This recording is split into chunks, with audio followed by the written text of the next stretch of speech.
रायपुरा में पूर्व सैनिक माना श्री राम लाला के प्राण प्रतिष्ठा के सेती करीन आवे राम रसायन यज्ञ।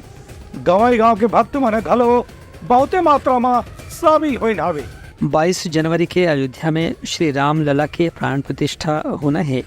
एक स्थिति छत्तीसगढ़ के राजधानी रायपुर में भी विशेष उत्साह देखे बर मिला थे। यहाँ रायपुरा में पूर्व सैनिक मन राम रसायन यज्ञ के आयोजन करीन, जेमा बड़ संख्या में श्रद्धालु भक्त जनमन बीनिया ले ही शामिल होइन। ये भक्त मन मिलके भजन कीर्तन के भी आयोजन करीन।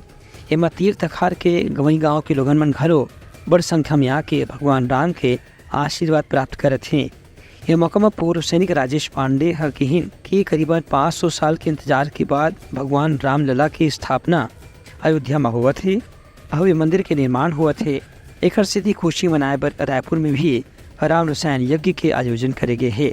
भक्त मन के कहना है कि राम लला के प्राण प्रतिष्ठा होने से पूरा देश में सनातन हिंदू परंपरा ला एक नवा सिरा से विस्तार मिला थे। काबर की मौका दोबारा नहीं आने वाला है। प्राण प्रतिष्ठा के दिन राम जी के जन्मोत्सव है, एला भी त्योहार के रूप में पूरा छत्तीसगढ़ में मनाए जाही और हर भक्त अपन घर के सामने राम ज्योति प्रज्वलित करही। Bureau report, Telangana news.